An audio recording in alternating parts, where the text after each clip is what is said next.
Greetings from the Humungus, the Lord Humungus, the warrior of the wasteland,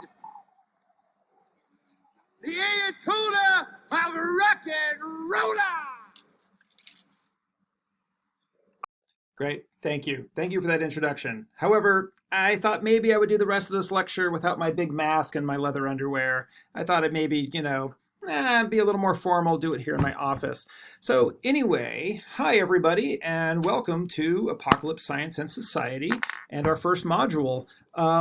In this module, what I want to do is to just talk a little bit about a few things that we're getting started with here this semester, or excuse me, this summer. Do a general intro to the class and where we're going. A few words of warning. Talk about the syllabus just briefly, because you can get on Canvas and look at that. And then talk a little bit about some of the things that are going to be in the first reading that you are going to be reading for the end of this week and doing some discussion questions on. There's some terminology there that I think is important to go over. All right, so just a few things about kind of the general way this class is going to run in terms of content. I know I already had kind of an introduction to the class video, but this one's a little more, what's the content? What are we really getting into here?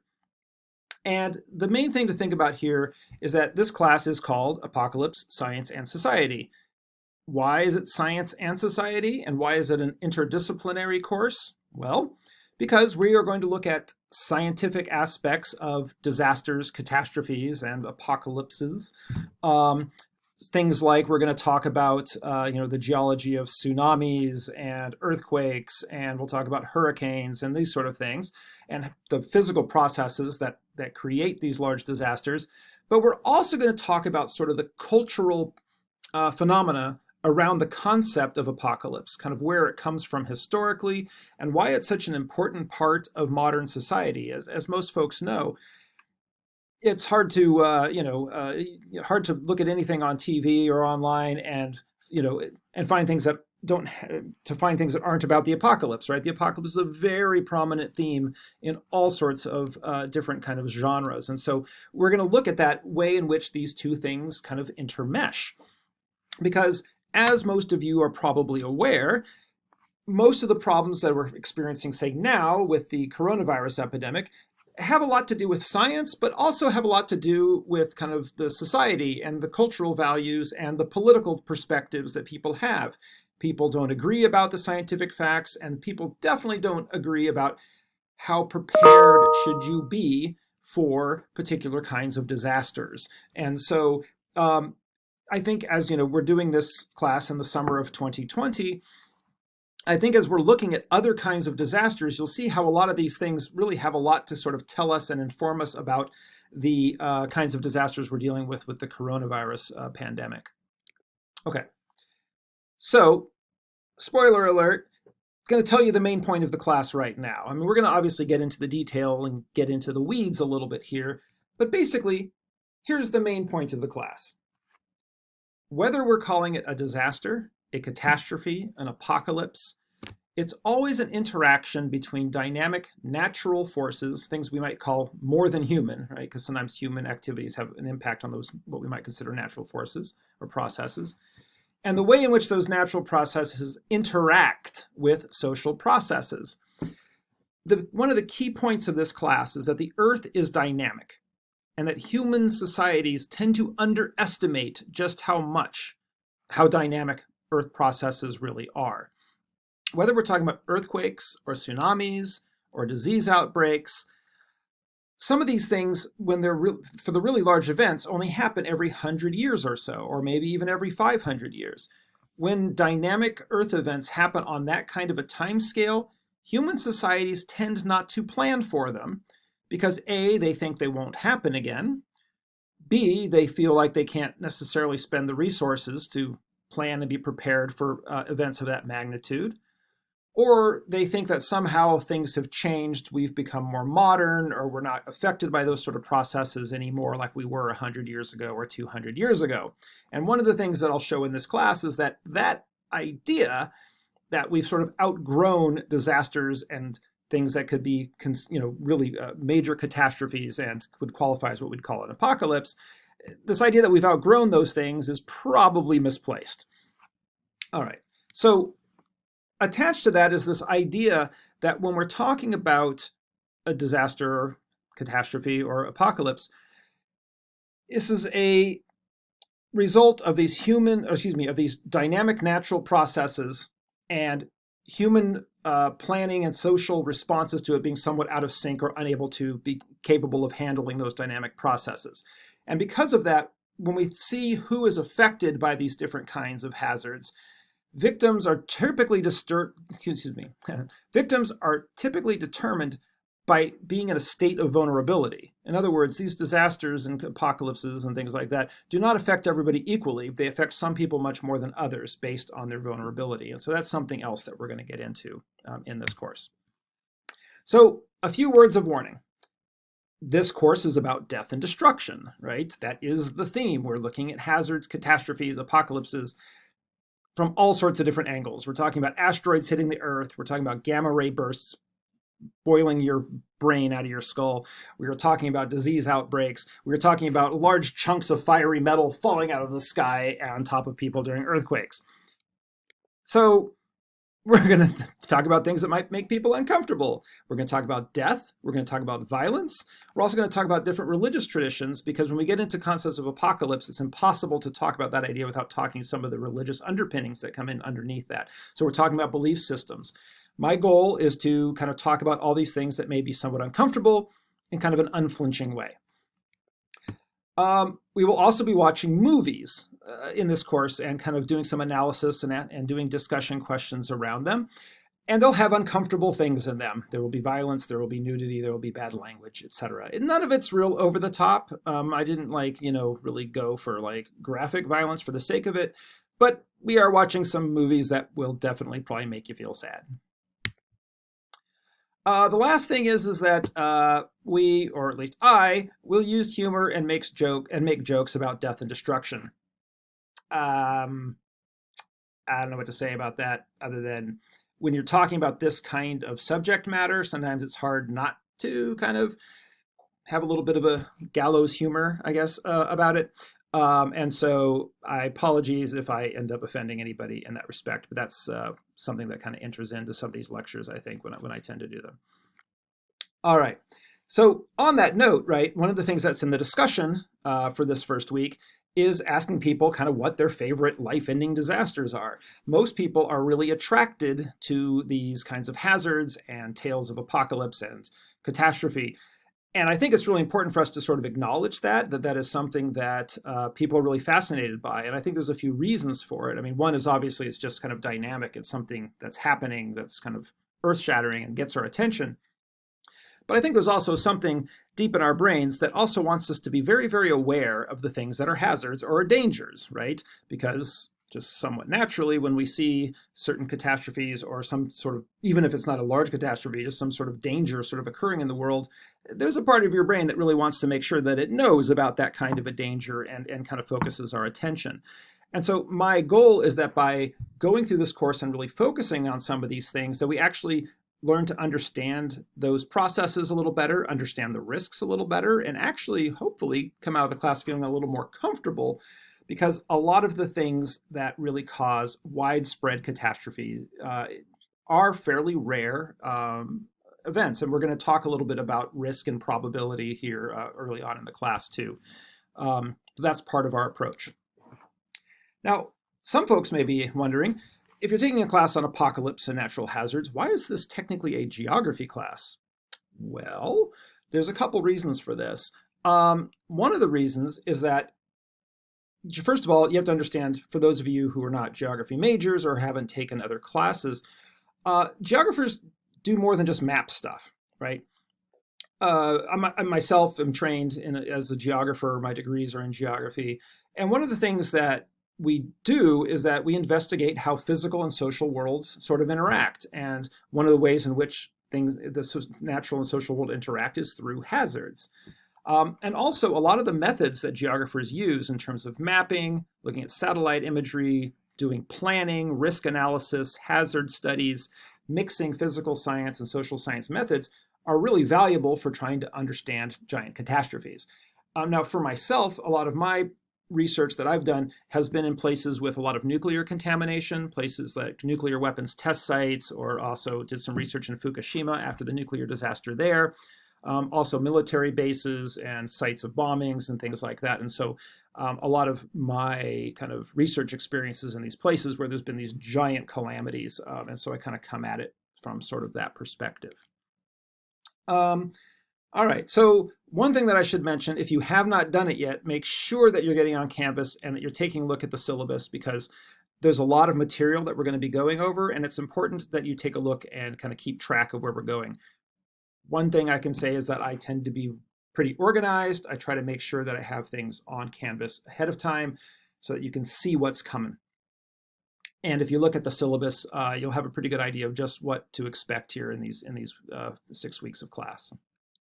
Okay, so just a few other things I want to say here, because one of the things that we have coming up is we have the, of course, there's the video Children of Men, and we have the discussion about that. But also, you're going to be reading this chapter from, I believe it's called Apocalyptic Transformations. I don't have it in front of me. But you'll be reading a part of the introduction, and it's really about these ideas of apocalypse and where they come from. And so I want to say a few things about some of the terms that you'll see in that reading that might be a little complicated. But, the first thing we have to start with is we're going to mention or talk a lot about what exactly it means when we talk about the end of the world, right? Because there's a few different things that we could say about the end of the world. I mean, like for instance, I don't know, what would be a good definition of, or what would be a good way of kind of understanding what the end of the world is? The only thing that is the end of the world is the end of the world. Oh, well, thank you, Obama. That's, I don't know if that's really clear. Could you perhaps kind of like elaborate and kind of explain what the heck that just means? And so you get knocked down, you get up, brush yourself off, and you get back to work. Okay. All right, Obama. Thank you. I kind of get what you're getting at here. Basically, what you're saying is this idea that when we talk about the end of the world, usually it's not so much like the entire earth really like burns up in a fireball, like, the sun envelops it and really it's like gone. Usually what we're talking about when we say something's the end of the world is sort of like the end of our world or the end of our social world, right? Like something has sort of unraveled either in our own personal lives or in our particular society or community, right?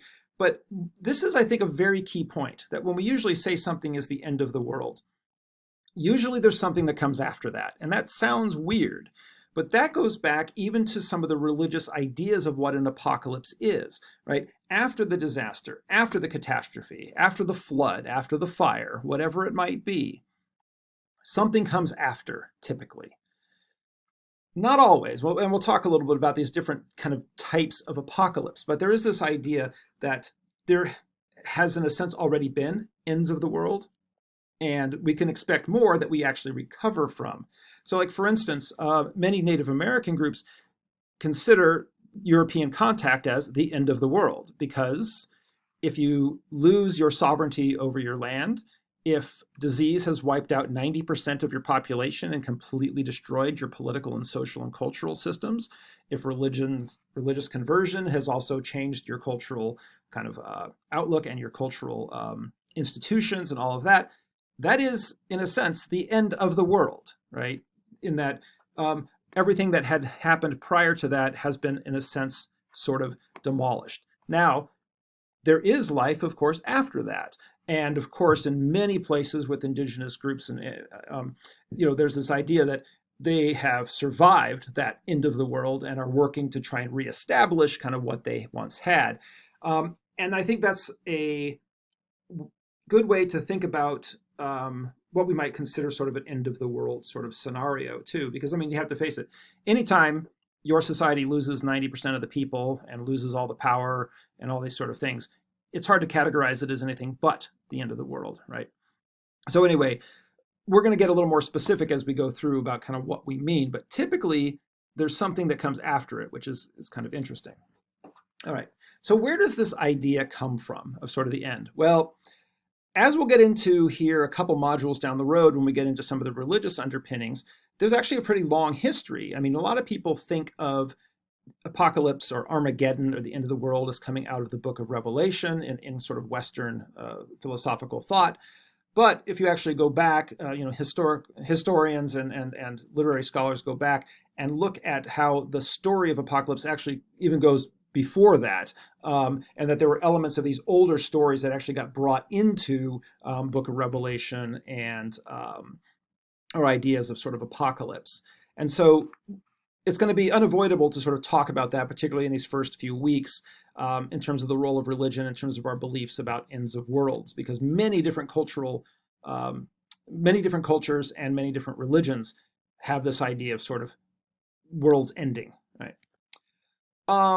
And so I would argue that whether you personally are religious or not, or this religion or that, you still kind of have to understand these religious ideas about apocalypse in this class because they underpin so many of the more popular conceptualizations of apocalypse that we actually see in our movies and our stories and in kind of our cultural milieu that we move through.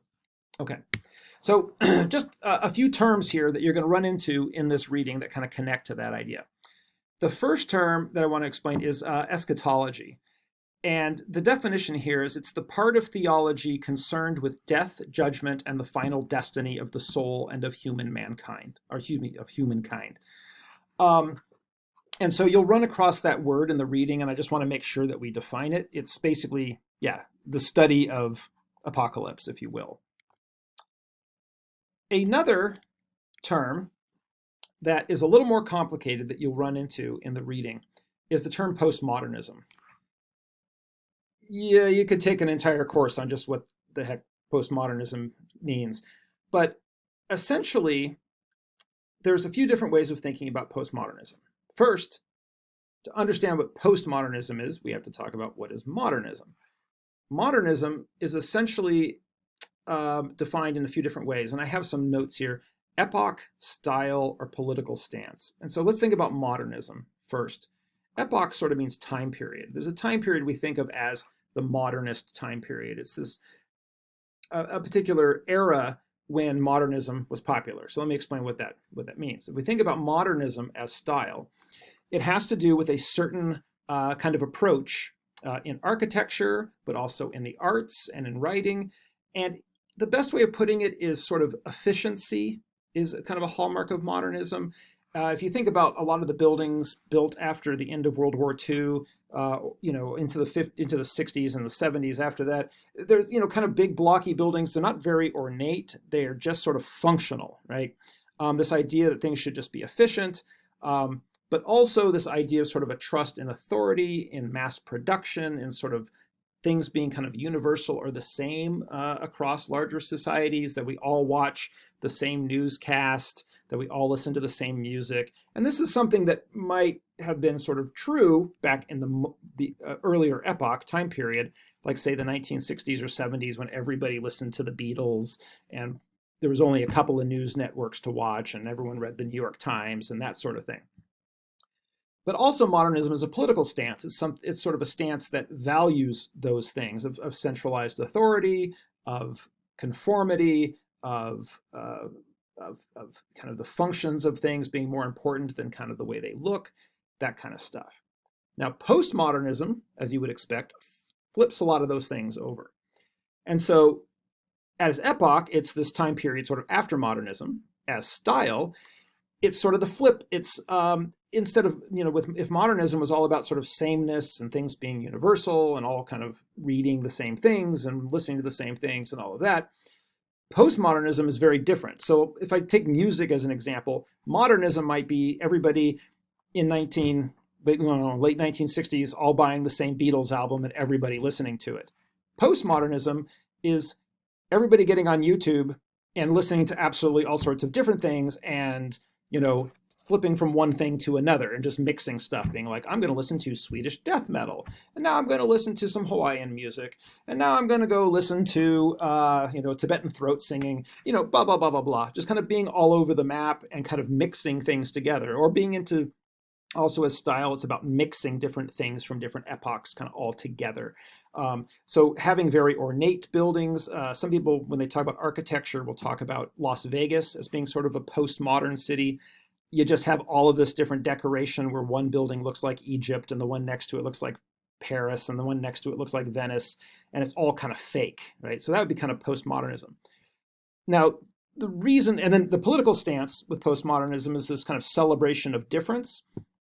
And one of the key things in the reading about postmodernism is that it talks about this idea of sort of apocalypse, that under modernism, there was kind of this idea that kind of the Christian story from Revelation was sort of the story of apocalypse, right? And it came with a certain narrative that of how this was going to work. Whereas in postmodernism, we have all these different stories of ends of the world that are kind of coming at us from all sorts of different cultural traditions, all sorts of different threats and directions, right? In the kind of the modernist simple story, there's a judgment and the judgment is from God, right? Whereas in postmodernism, it's like maybe a comet hits us, maybe a virus destroys us, maybe earthquake happens, maybe like what movie is it, 2012, all sorts of stuff happens, right? And so this leads to a couple more terms, which is in the reading, but is really important because we are going to go over this a lot here, particularly early in the class. The difference between apocalyptic kind of narrative or story and a neo-apocalyptic. And the difference here is about whether or not there is what we call a New Jerusalem. And what this means is this: in an apocalyptic story, sort of a traditional apocalyptic story, there is something that comes after it that is better, right? And so if you, as we'll see when we talk about the religious traditions here, in a lot of the traditional stories of apocalypse, the earth has some sort of major catastrophe. But what it does is it functions as a cleansing sort of function to kind of get rid of the bad people or the bad era, of which then kind of the chosen people who are righteous and good then live in sort of happily ever after in a state of what they refer to as the New Jerusalem, right? So in other words, the apocalypse serves a purpose, and afterwards life is better than it was beforehand. Neo-apocalyptic, however, doesn't have that. There's no New Jerusalem. One of the videos that we're going to watch here around the third module is the movie The Road. Spoiler alert, it is a neo-apocalyptic tale in terms of, if you haven't seen it, it's just, there isn't this idea like, well, there's this big disaster, but it's actually to kind of bring forth a better world. It's just a disaster, right? And most movies today that are apocalyptic are neo-apocalyptic. Think of the Terminator series. Things don't get better after the machines take over the world and there's a giant calamity and a nuclear war and everything else, right? The best you can do is survive the apocalypse, but then things are still really messed up, right? It has not made a better world when it's done. And that's a really important distinction between stories that are kind of traditional apocalyptic, where the apocalypse serves to actually make the world better, and neo-apocalyptic, where, man, it's just the end, and maybe you go on afterwards, but it's not going to be good.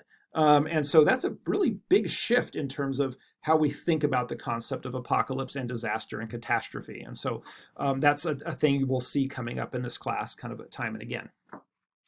Another major point that you'll see in this reading, but that will also kind of keep following through, is the idea of apocalypse as social criticism. In other words, a lot of people tell apocalyptic stories as a way of criticizing the current society, as people are acting in a corrupt way or in a way that isn't righteous, that sort of either deserves or brings forth some kind of divine retribution. And so when people are writing these apocalyptic stories about everybody being wiped out and only the, kind of the pure being saved, or the worthy being saved, or the brave being saved, a lot of times what that is a social criticism, right? It's basically saying, yeah, the world is this kind of mess. It's unknowable. It seems unstable. We just need a hard rain to come and kind of clean everything away and get rid of these things that I think are problems. And some of these ideas of apocalypse as social criticism go way, way, way back, centuries, in terms of where a lot of these stories came from and their function, about why people write them and why people tell them, why people share them, and also why they're popular. So that's something else you'll see in this reading. Okay, And then, the first movie for this section is Children of Men, which I like because it's this idea, right, of sort of, in a sense, a slow apocalypse, like the human race, even if particular individuals aren't necessarily being killed, the species is going away, right? But it's kind of interesting in that it's kind of a slow catastrophe or slow apocalypse as opposed to when like meteor hitting the earth or something that's kind of fast, or nuclear war or those sort of things. And one of the things also I like about this movie, I have to admit, is I don't know if you noticed when you watch the movie, but there's one scene when they're going into the building. It's kind of this picture here that's really long. It's this battle scene. There's a lot of action, and it's actually one long uncut scene that's choreographed the whole way. I think even blood splatters on the camera lens, and they just keep moving or whatever. But it's actually pretty incredible. But anyway, I also really like kind of this vision, which we'll come back to when we talk about population and other things, about sort of apocalypse being not so much about the death of an individual as much as about a culture or a society. All right. That's it for this module. And of course, if you have any questions, feel free to email, and I'll see you at the next module.